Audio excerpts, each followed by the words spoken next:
السلام عليكم ورحمة الله وبركاته. معلش يا جماعة، أنا آسف إن أنا اتأخرت عليكم في الفيديو بتاع الماتش، بس بصراحة أنا كنت متضايق، مش عشان إن إحنا تعادلنا أو كده، لأ، عشان إحنا ألفنا، عشان الدنيا سهلة وبسيطة. إحنا السكواد بتاعنا كويس جدا، واللعيبة بتاعتنا من غير تجويد. بالله عليك يا عم فريرة، الله يهديك، أنت بتألف ليه؟ ما أنت جربت في الماتش الأولاني، ليه؟ إيه الحكمة؟ أنا ناصر ماهر راجل مهاري وبتاع بينيات وبتاع تمريره وباصه، احطه ليه انا وينج؟ عايزه انا ليه قطر انا عشان يروح بسرعه ويعمل عرضيه مش بتاعته؟ هو لازم يبقى موجود في الملعب، لازم يبقى موجود في الملعب في حتته. ما احنا قلنا لو مارادونا ما حطيناهوش في مكانه مش هيلعب.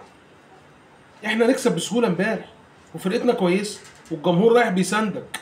عندك لعيبه نزلت اخر ربع ساعه بنتكلم من الماتش الاولاني عليهم، قلبوا لك الدنيا في ربع ساعه وفي تلت ساعه. احنا مش بتوع تحليل ماتش، الكلام ده بيقتل بحثا، انا ما بحبش اتكلم وهري في المهري. يعني هنقعد نقول اصلي وده اتحرك في مربع كذا، دي سهله جدا ونعملها يعني، بس مش مستاهله ان احنا نستهلك نفسينا. الواحد متضايق مش عشان ماتش راح، عشان المفروض نبقى احسن من كده ونكسب بسهوله. مش مستحملها يا عم تأليف، يا عم ما تجودش يا عم. فكرتني بماجد الكدواني وهو هيبوس رجل احمد مكي، ما تجودش، ابوس ايدك.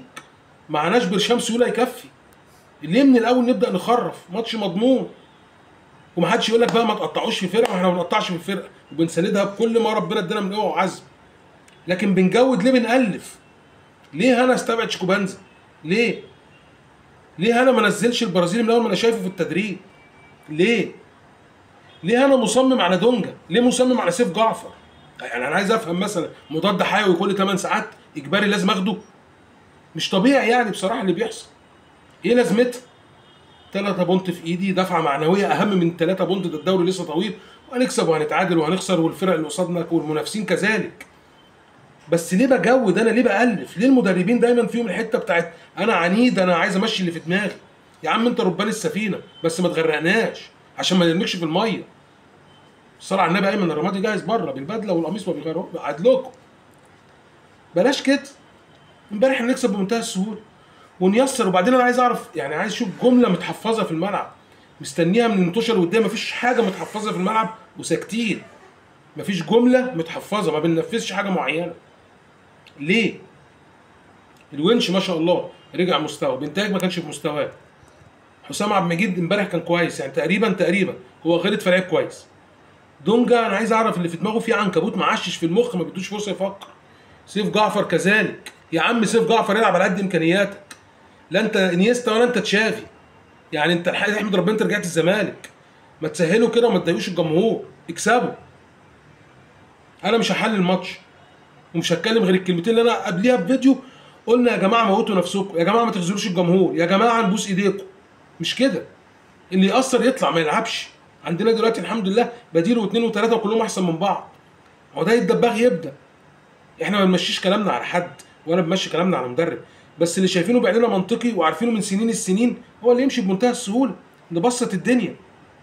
يعني ناصر منسي طبعا فوق ده، بس بينزل بديل بيكسر الدنيا، نافس على هداف الدوري وهو بديل. فكرني بجده لما كان بينزل واخد هداف افريقيا وهو بديل. دي حتته. هو بينزل تقريبا بيقرا الملعب من هو على الدكه، وكان في لعيبه زمايلنا كتير وكذلك شفنا لعيبه كتير بتقرا الملعب من على الدكه. مبدا بالراجل اللي احنا عايزين نشوف منه كتير. وما عادش البرازيل وما عادش كوبانزا وما عادش ادم كايد.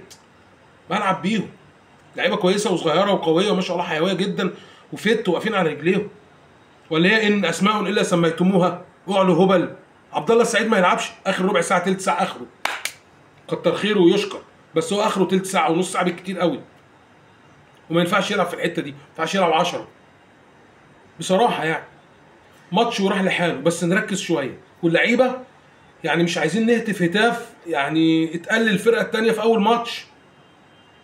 لا انا عارف انتوا رجاله، وان شاء الله باذن الله الماتش الجاي هتفرحونا وهتكسبوا عشان ما تزعلوش انتوا. السلام عليكم ورحمه الله وبركاته.